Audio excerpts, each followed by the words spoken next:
guys, welcome once more to another video in this channel. And today we are going to be looking at the topic center of mass. So we are going to run down through this topic, but we are not going to complete it in this video. So I'm going to do another video to complete the topic. So for presentation, I'm Kenny Osin.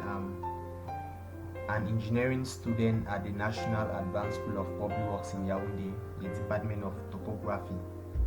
If you want to get to me, you can get to me through the email address on your screen or through WhatsApp via the number on your screen. Alright, so I will first of all start by giving you guys the objectives of the class of today, of this video specifically. So we are going to begin by looking at the system of particles, where we are going to define some terms, that is the uniform rigid body, center of mass, center of gravity, and the centroid, and we differentiate between these three components that we have defined. Our next objective is to use coordinates to find the coordinates of the center of mass of a system of particles and also its position vector. Under here, we are going to locate some point masses in a system using vectors as well, and then we use the notion of moment to derive the coordinate of the center of mass, as you can see. Now thirdly, we are going to simply describe what a uniform lamina is. We give some few examples, and lastly, we are going to use the notion of symmetry as well as the notion of integration to define the coordinates of the center of mass. Now under here, we are going to use both symmetry and integration, and we are going to use familiar plane figures that we know, squares, circles, and all the rest. And we are now going to derive the formula of the centroid. So stay tuned as you watch the video.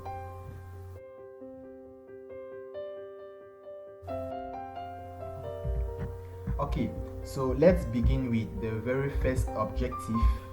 That's the very first course outline, which is system of particles.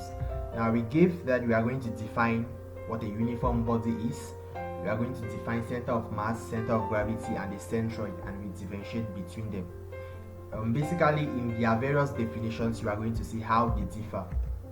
So we begin by defining the rigid body. Secondly, we define center of mass. Thirdly, we define center of gravity, and lastly, we define the centroid. So let's begin with what a rigid body is. A rigid body is an idealization of a body that does not change shape or deform. Now there's also something about them. The distance between the particles in the rigid body remains unchanged during the course of motion of the body, regardless of the external forces or moments that are exerted on the body. I think that is understood. Now the next thing we are going to define is the center of mass. The center of mass is the position defined relative to an object or system of objects. It is also the average position of all parts of a system weighted according to their masses. Now for simple rigid bodies with uniform density, their center of mass is located at their centroid. When you are going to see the definition of what a centroid is, we are going to actually see that this third definition, or this third principle regarding center of mass, is the definition of the centroid. So you can already see a similarity. Alright, the third we are going to define is the center of gravity. What is the center of gravity? It is simply an imaginary point in the body of matter where, for convenience in certain calculations, the total weight of the body may be thought to be concentrated. Now in uniform gravity, it is referred to as the center of mass. So when we are in the case of uniform gravity, the center of gravity is thus referred to as the center of mass. And lastly, we look at the centroid. It is the center of mass of a geometric object of uniform density, and it is also the arithmetic mean position of all the points in the figure. So we are done with the first objective. It was just to define the basic terms that we are going to be using in this topic.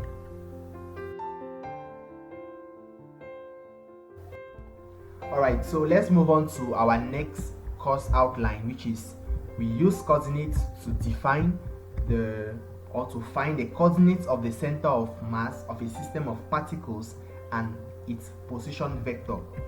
So here we are going to locate coordinates of masses in a system of particles.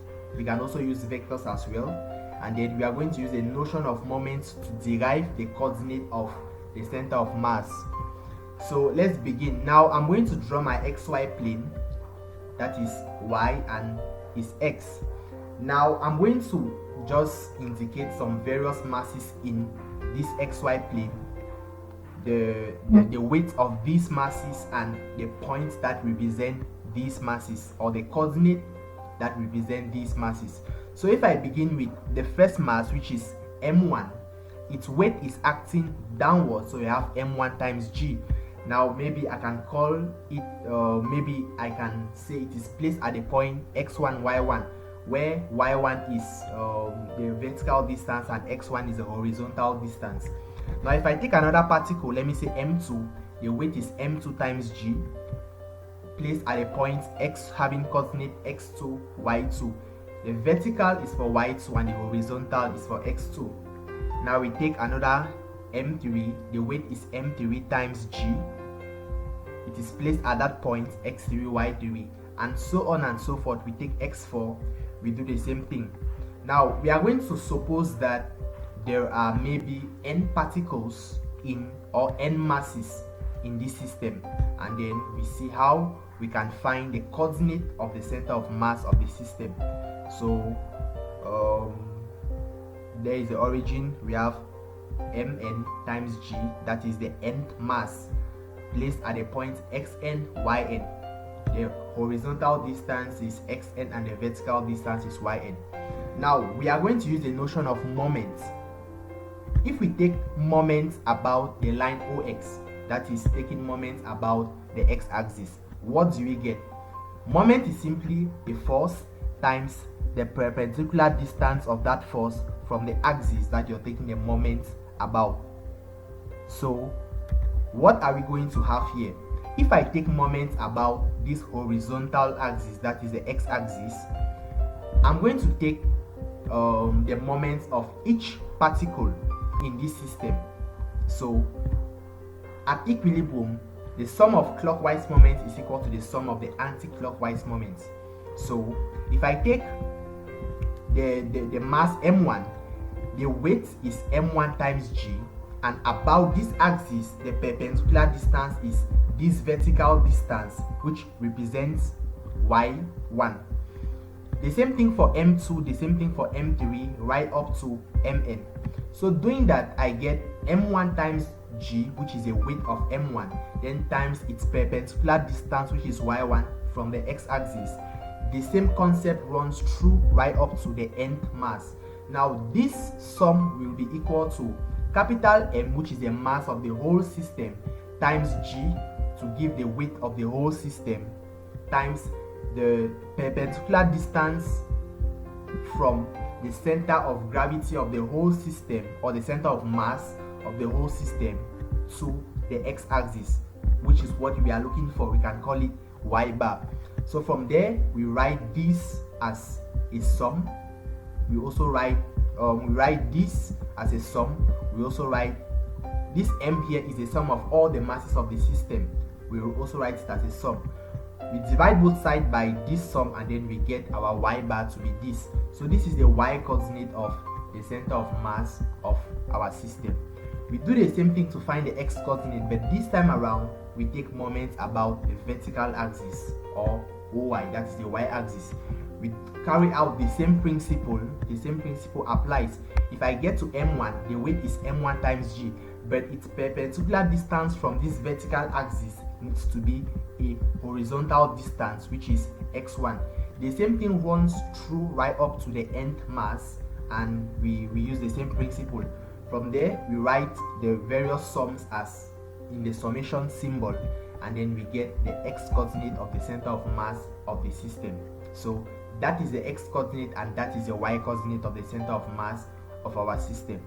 Now, how can we find the position vector? The position vector of the center of mass is simply given by OG, that's the vector OG is equal to x bar times I plus y bar times j. So when we get the x coordinate of the center of mass and we get the y coordinate of the center of mass, we just put it in this form to give us the position vector. So indicating it, we have our x bar as we got here plus times I, then plus our y bar as we got here times I. Make sure if the video is interesting, you subscribe to the channel if you have not subscribed yet.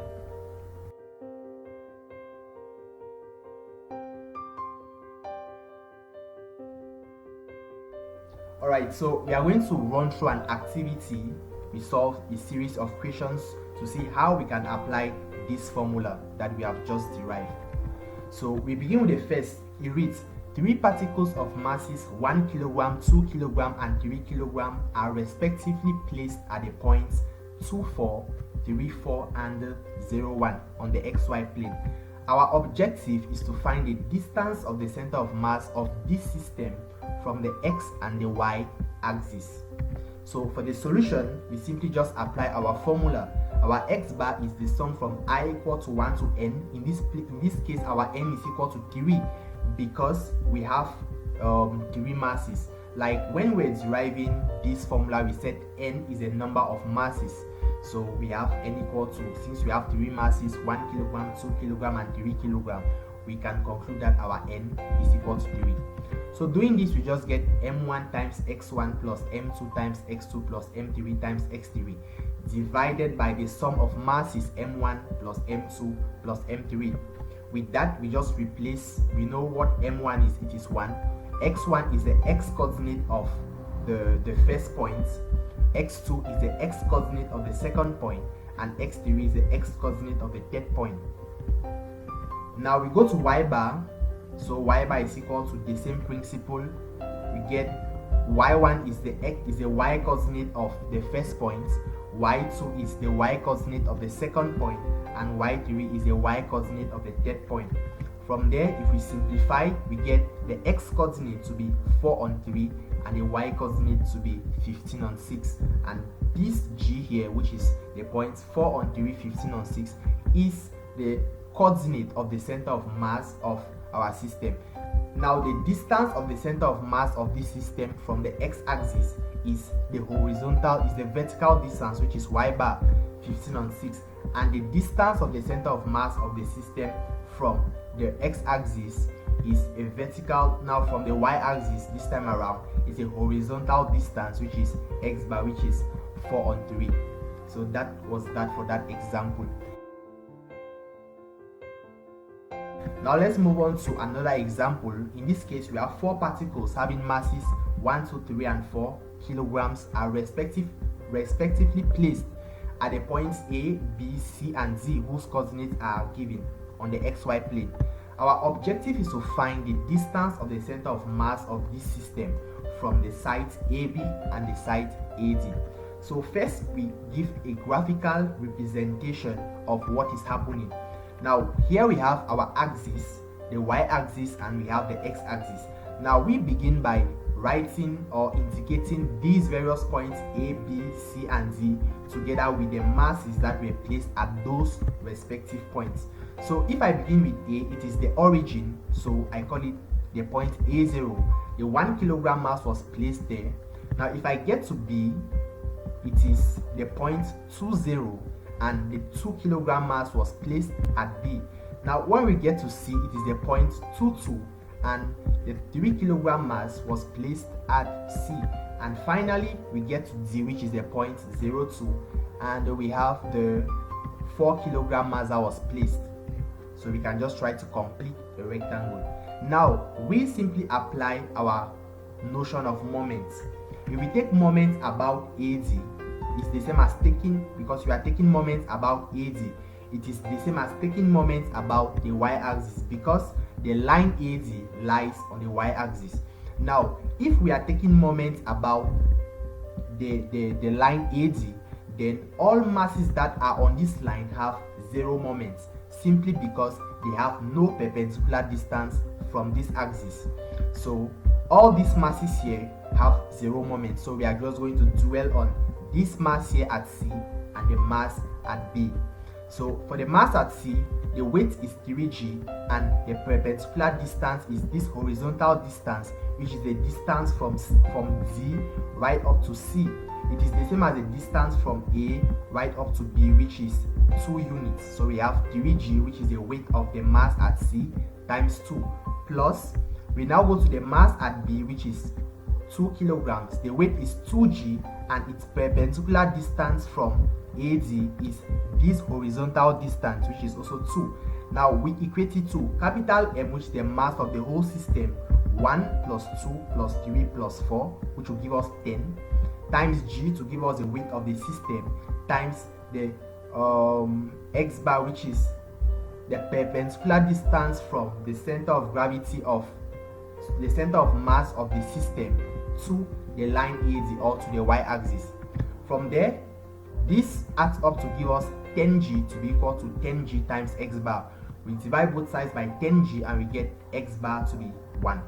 Now we also take moments about AB, which is the horizontal axis, that is the x-axis. Now all masses that are on this axis have 0 moments because they don't have any distance, talk less of a perpendicular distance from this axis. So in this case, we are just going to dwell ourselves on the mass at C and the mass at D. So the mass at C is 3 kilograms, so the weight is going to give us 3g. Now the perpendicular distance is this vertical distance because it makes an angle of 90 degrees with this horizontal axis. The distance is 2, so we have 2. Now the mass at D is 4 kilograms, so the weight is 4g. Now it has the same perpendicular distance, which is also 2. So we equate it to M, which is the sum of all the masses of the system, times G to give us the weight of the system, then times the perpendicular distance of the center of mass of this system from the x-axis. We indicate it as y bar because it is a vertical distance. M is 10, 1 plus 2 plus 3 plus 4, that is 10. Now we can get y bar. This is going to give us 6g plus 6, here we have 6g plus 8g, that is 14g is equal to 10g. From there we can divide both sides by 10 and we simplify, we get y bar to be 7 divided by 5. So the coordinate of the center of mass of this system is simply the point G, 1, 7 on 5. The distance of the center of mass of the system from the side AB, that is from the side AB, is a vertical distance, which is y bar, is 7 on 5 units. From the side AD is a horizontal distance, which is x bar, is equal to 1 unit. Alright, let's move now to the third example where we are going to apply the notion of the position vectors. Now the question reads, 3 particles of masses 2 kg, 3 kg and 5 kg have position vectors I minus j, 2i plus j and 3i respectively. Find the position vector of the center of mass of this system from the I and the j axis. So it is simple. We just indicate our formula as like we did here. Now our main aim now is to know what x1 is, what x2 is and what x3 is, because we know m1, m2 and m3. The same thing for y. We are going to know what y1 is, what y2 is and what y3 is. Knowing that, then we can solve the problem.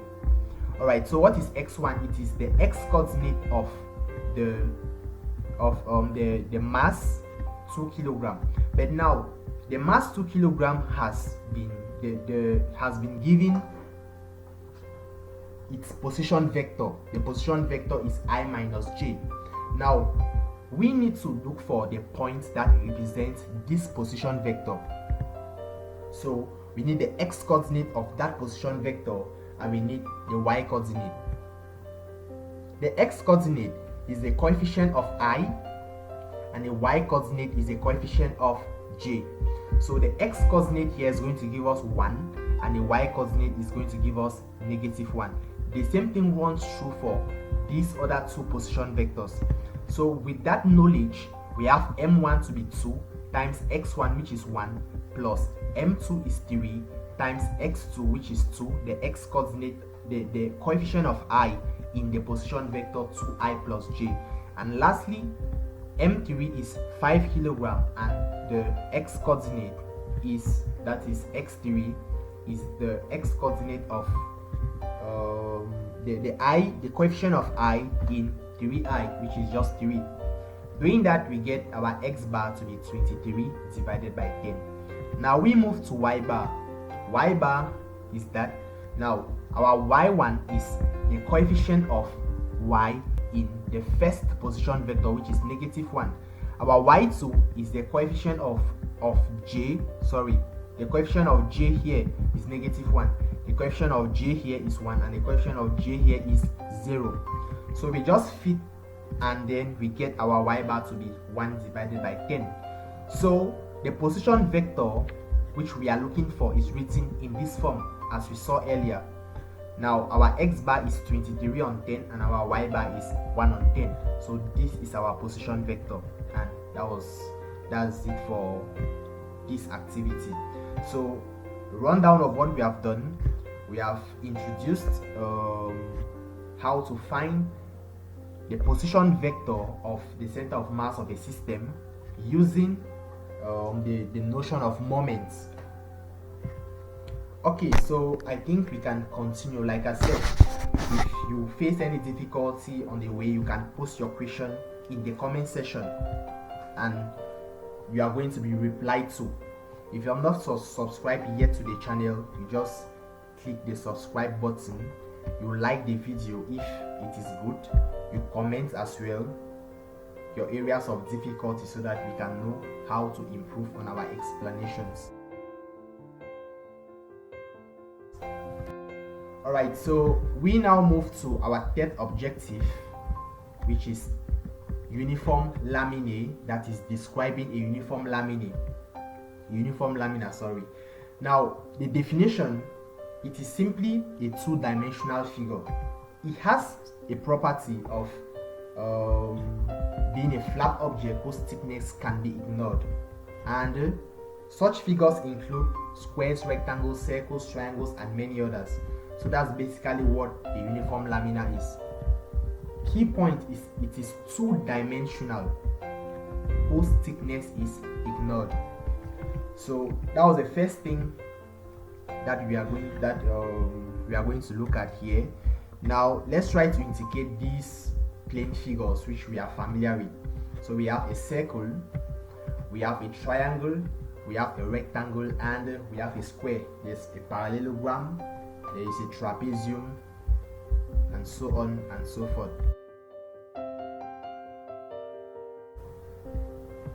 Alright, our last objective is to use symmetry and also to use integration to define the coordinates of the center of mass of a uniform lamina. In this objective, we are going to use both symmetry and integration to find the center of mass of a uniform lamina, and we are going to dwell ourselves on figures that are familiar to us and are plain for sure. Now we are going to derive this formula and we are going to apply it. That's the formula of the centroid. Now let's begin with using symmetry to find or define the coordinates of the center of mass of a uniform lamina. Now what is symmetry first of all? That's the first thing we need to know. If there are some things, if a uniform body has a line of symmetry, the center of mass of that body will lie on the line of symmetry. That's the very first important point. Now, what is a line of symmetry? It is simply a line that divides the body into two equal halves. That is, it divides the body into two identical bodies. Now, a certain principle we need to apply. If a body this time around has more than one line of symmetry, in this case, we just have, if the body has a line of symmetry, the center of mass of the body is going to lie on the line of symmetry. Now, if it has more than one line of symmetry, the center of mass will lie at the point of intersection of these lines of symmetries. Let me take, for example, I have this circle. Let's try to indicate the lines of symmetries like we define. It is a line that divides the body into two equal halves. So this line here is going to divide this circle into this portion here and this portion here. which are equal. That line passes through the center of the circle. This other line as well divides the circle into this portion here and this portion here. It passes through the center of the circle. This horizontal line and this slanted line as well.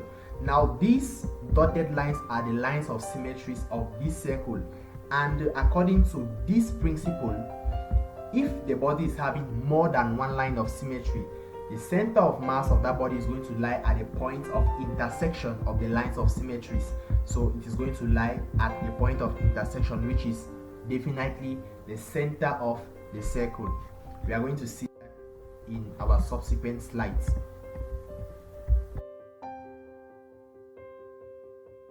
Okay, so let's now define the center of mass of the uniform laminae that we know, that we are familiar with. So we begin with a square. A square is a uniform laminae with a line of symmetry that passes through the center. Next, it is a center of mass. Its center of mass is located at the point of intersection of the lines of symmetry, as we saw earlier. Now we are going to consider this figure 1. We take an arbitrary square whose side length is S. Now the center of mass of this square from the sides AD and DC is described in this figure. Now let me explain what the figure is all about. The dotted lines are the lines of symmetry of this square because they divide the square into two equal parts or two identical bodies. Now the length of the square, that's the length of the side of a square, is S. Since it is a square, then the length of any side, that is AB, BC, CD or AD, is the same as S. Now the center of symmetry, the center of mass of this square is going to lie at the point of intersection, which is where you see the red laser. That point is the center of the square, and it is also the point of intersection of all the lines of symmetry. By definition, the center of mass of this square is going to lie at that point. Since this is a center, now we need the distance of the center of mass of this square from some specific sides, from the side AD and then from the side DC. So from the side AD we call it small a, and from the side DC we call it small b. So small a is simply the total distance from D right up to C divided by 2, because small a runs from AD right up to the center, which is S divided by 2, since the distance from D right up to C is S. Same thing goes for B. B is a distance from the center right up to this side here. So it is the total length S here divided by 2. If we take an example, we have an arbitrary square having a side length of 3 meters. Then the center of mass is at the point G. That is the center of mass, the distance of the center of mass from the sides of the square. We have taken this as an example. We are going to have 3 on 2 since the side length is 3. Okay, the next geometric figure that we are familiar with is a rectangle. The same principle, the uniform lamina being a rectangle with a line of symmetry, it passes through the center. The center of mass is located at the point of intersection of these lines of symmetries. Now we are also going to consider an arbitrary rectangle, and we are going to define its center of mass with respect to the various sides. As you can see here, the side AD, the distance of the center of mass from the side AD and from the side DC. So it's the same principle with a square, but this time around our x here is the length divided by 2 and our y is the width divided by 2. Since it is a rectangle, the length is greater than the width. If you take an example, maybe let me say if I have this very rectangle where L is 3 and W is 1, that is a width, then our G will have coordinates 3 on 2, 1 on 2. Remember, the center of mass is a point, but now the distance will be with respect to an axis. So take note of that. The distance is with respect to an axis, but the center of mass itself is a point. Okay, so let's take a equation to explain a very tactical concept that we need to know. So here's a question.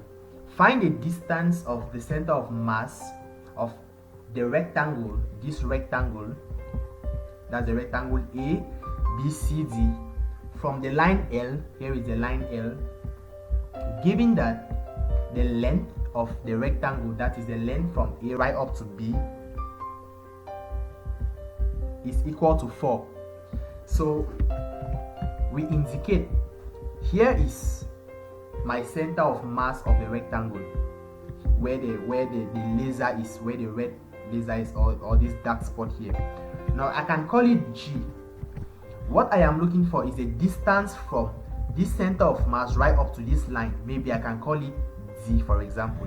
Now I can find the distance of the center of mass of this rectangle from the side AD. If I call it X bar, now it's simple. Like we have seen here, our X bar will be simply the distance from A right up to B divided by 2, because this is the center, as we have seen here. That's L divided by 2. So from there we get X bar as 2. Now we need a relationship between X bar and D. Since we know X bar, we see that what the distance from AD right up to the line L plus the distance from the line L right up to this the center of gravity is the same as the distance from AD right up to the center of gravity. Distances are being conserved. So I have 1 plus D is equal to X bar. Since I know X bar, I can get D as X bar minus 1. X bar is 2. It means that D will be equal to 1. So let us be very vigilant. The center of mass is a point, but the distance of the center of mass is with respect to an axis. So we cannot just find the distance of the center of mass of maybe a lamina without knowing the axis that we are using. In this case, like in this example, in this explanation here, the axis is AD as indicated here. But now this time around, the axis is different. The axis is the line L. So we need to use what we know to get what we don't know. Alright, so the last but not the least, that's definitely the last for the center of mass of using symmetry. That's using a circle, though we saw it earlier, but we are going to see it again. The circle is a uniform lamina with a line of symmetry that passes through its center. Its center of mass is located at the point of intersection of its lines of symmetry. So if I take an arbitrary circle, that's figure 3, the radius of the circle is r. Now the center of mass of this circle is going to lie at this point here at the center, point of intersection of all the lines of symmetries. Now if I want to find the distance of the center of mass of this circle from the axis delta 1, is going to be y0. Now from the axis delta is going to be x0. Now since the radius of the circle is r, then x0 is equal to the radius and y0 is equal to the radius, because the radius of the circle is simply the distance from the center of the circle to any point on the circumference. Since my axis delta and my axis delta 1 are both tangents to this circle, meaning it touches the circumference of the circle at one point only. It means the distance from the center of the circle right up to that axis here, this distance is going to be the radius of the circle. So here is it displayed. So for example, if I have a circle of diameter 1, I will begin by finding the radius. The radius will be the diameter divided by 2. So from there, the radius is going to be half. So the distance of the center of gravity from maybe this delta 1 here is going to be half, and from delta is also going to be half. Okay, so that was it for using symmetry to find the center of mass of a uniform lamina. Now we are going to use integration to find the distance of the center of mass of a uniform lamina from some axis. Firstly, we derive the formula we are going to use, and then secondly, we are going to see how to apply this formula in an example. Okay, So I'm just going to consider a curve here. Here is it. Is a curve of y equal to f of x, for example. Now I have considered a curve to be in the region between that's x beginning from A and x ending at B. Now to derive this, we are going to use some rectangles inside here, inside this figure. So we just pick one rectangle, though we can take two or more rectangles, but to make it more visible, we are just going to take one rectangle. Now to derive this, we are going to recall when we started this topic, we derived the x coordinate of the center of mass of a system of particles and its y coordinate as well, and we derived it. But in this case now, since I am dealing with a rectangle, there are many rectangles inside here, so we are going to be summing the areas this time around, because this is a two-dimensional figure. The point mass itself was just a point mass. Yes, you can say one-dimensional in abstract, but the rectangle here is a two-dimensional figure. So our x bar will be equal to the sum of ai times xi. When we're using point masses, this a here was m rather, and the a here was also m. But since we are summing, we are going to be summing for rectangles which are two-dimensional figures, we are going to use by the areas and not their masses.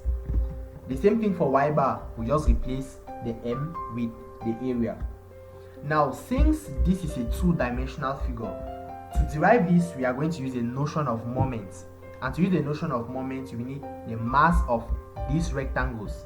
But now we don't have the mass of the rectangles, we have rather the areas of these rectangles. So these rectangles are uniform bodies. Yes, they are uniform bodies. And since they are uniform bodies, it means any rectangle I take inside here is going to have the same mass per unit area, because it's a uniform body. So with that, if I let that mass per unit area to be lambda, then it means lambda is the mass divided by the area. That's the meaning of mass per unit area. I can explicit the mass of that rectangle in terms of the mass per unit area and the area. I just get this. Now since I need a weight, because I'm going to be taking moments, the weight is the mass times the acceleration due to gravity.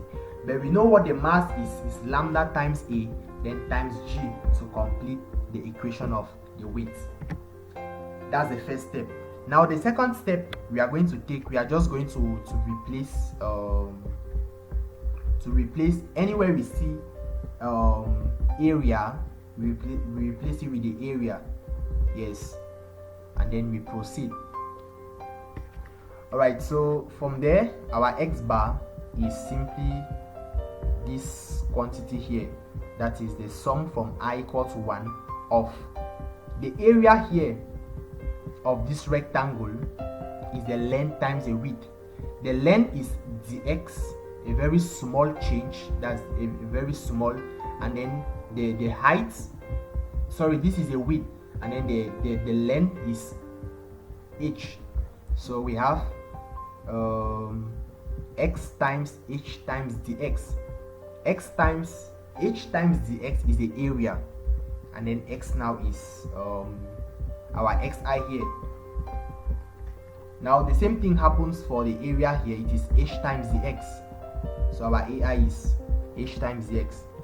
Now from there we change the summation sign to integration, because we know that summing areas under a curve yields an integral. So integration in a bounded region is just the area, which is the same as summing the various areas of the rectangles as we see. So in this case, we just have the integral from a to b, because x ranges from a and it ends at b, times of x, here our x times h times dx, divided by this sum here is the integral from a to b of y dx. because this h here is actually y, because if I take it to the y-axis, it's going to be represented as y. Just I put h for us to know that it is a height. I could see put l, anything, but it is y. So from there, we replace our h with y, and then we get the x coordinate, which is the first that we have derived. Now we move on to the y. We do the same thing, but now this time around, this our c here is the half of the distance of the center of, or half of the distance of this height here, because we are summing the area is ch times dx, that's the area, but this yi here is the center of mass, that's the vertical distance, this distance here, the distance from the x-axis to the center of mass of this rectangle. It is represented as c. In this first case here, our x here was the distance of the center of mass of the rectangle from the y-axis. We represent it as x. So since this is a rectangle and we saw how to find the distance of the center of mass of this rectangle from any of the sides, simple is going to be this c here is going to be expressed in terms of h as h divided by 2, because here is a center. C is now the distance from that center right up to this axis here. So c is equal to h divided by 2, or h is equal to 2 times c. You can put it that way. But we know h is y, so it means c is also y divided by 2. We just replace in the formula and then we get that. Now we can now express g as, here is the x coordinate and here is the y coordinate of the centroid of this curve. So with this now, we are going to apply this notion, that is, we are going to see how to apply this formula in an example. Okay, so this was June 2021, probably question 3 or question 2, I can't remember well. Show by integration that the coordinate of the centroid of the portion OADE is this, 6 marks. Very simple. So we begin with the solution. We try to explicit our region which we are looking for, the coordinate of the centroid, that's the region. Now we indicate maybe the coordinate of the centroid of that portion should be G0. It has coordinates AB. Now we go to our diagram, we indicate our G0 there. B is the vertical distance and A is the horizontal distance. So that is B and that is A. Now what do we need? We need A and B. So A is this integral and B is this integral. But now we need to look for x1 and x2. x1 is simply 0 and x2 is equal to 2, because this is the region where, regarding the x-axis, where this portion lies. Now what is y is 8 minus x squared, as it was given in the diagram, 8 minus x squared. So since these two integrals, that's these two, that's a and b, they have the same denominator, we begin by finding that denominator. So our denominator is the integral from 0 to 2 of y dx, which is the integral from 0 to 2 of 8 minus x squared dx. So we just separate and then we impute our integration bounds, and then we get that integral to be 40 divided by 3. Now let's integrate this top of this. We know what x is, we know what y is. So xy is equal to x into 8 minus x squared. It means that from there we get xy to be 8x minus x cubed. Now we just come and replace here, we separate the integrals and then we integrate by the fundamental theorem of calculus, how to integrate x raised to the power n. We just do that, we fit the upper and lower limits and we get that top integral to be 12. It means our a, which is the x coordinate of G0, that's the center of mass of that portion, is 12 divided by 40 on 3, which is going to give us 12 times 3 on 40, which is 9 divided by 10. Now let's move on to the next, that is y. That's b. Since b has a y squared here, we need to look for the y squared. We just expand, we get that. Now the integral from 0 to 2 of y squared is that integral, which is this integral. We separate the various integrals since it is a property. We integrate each integral and we impute the limits of integration. We get the response. From there, we have our final response. Now our b is what? It is half times that integral that we have looked for, divided by this integral. But this integral was 40 divided by 3 since we found it when we just started. So the rest is algebra. We just get, and then we get our 86 on 25 and we are done. This very question is solved in a video in this channel, that is June 2021, paper 3, pure mathematics, question number 3. So I'm very sorry to be very fast while displaying the solution of this question, but I'm going to give you the link to the question and the solution so that you can watch carefully, because it is slowly explained there. Alright, so there is our G0 AB having coordinates as 9 on 10, 86 on 25. So next we find the center of mass of a triangle using integration. So what's a triangle? Is simply a lamina with a line of symmetry that passes through its second center. We are going to see, because a triangle has no center, there is no line that can divide a triangle into two equal parts. That is, let's say a right angle triangle. There is no line that divides that right angle triangle into two equal parts. So the point of intersection of the medians is called the second center, and the center of symmetry and the center of mass is going to lie at the second center, as you can see. So the second center is this point here. The medians are the dotted lines that runs from C. It divides the length AB into 2. Next, it runs from B and it divides the hypotenuse, the height into 2. And now it runs from A and it divides the hypotenuse into 2. The dotted lines are called the medians, and the center of mass of this triangle, is going to lie at that point there. Now let's see how we can find x bar and y bar. So that's finding the centroid using integration, as you just saw. So to do that, we know that we need y. We need the equation of the line of this line. We need the equation of the line BC. We need that equation. So the line BC has equation y equal to mx plus c. That's generic because it is a line. Now our m is a gradient, which is a change in y over the change in x. Since it is oriented in this form, it means it is negative. So change in y is negative h and change in x is positive b. So we get m to be negative h divided by b. Now our c is the intercept on the y-axis, which is simply h, because the line BC gets to the y-axis at the point h.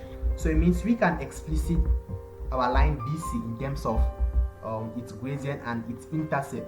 So replacing m with negative h divided by b and then replacing c with h, we get the equation of the line BC.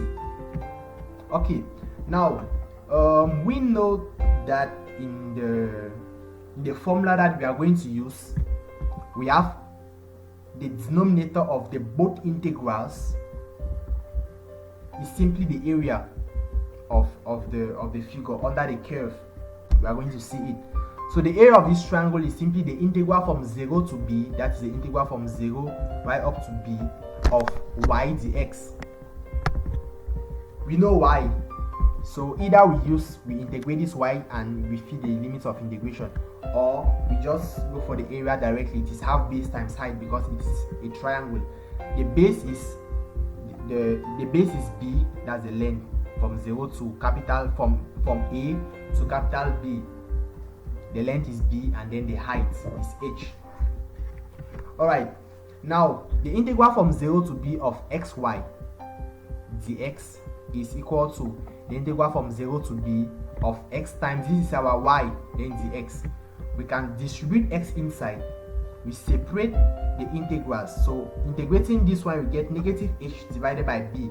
Now if we integrate x squared, we get x cubed on 3, that's why we have this, plus hx squared on 2, then we fit from 0 to b, and from there we get hb squared divided by 6.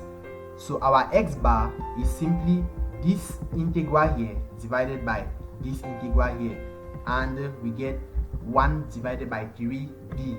So our x bar here, which is the distance of the center of mass of this right angle triangle from the y-axis, or from the side AC, or from the height of that right angle triangle, is 1/3 of the base.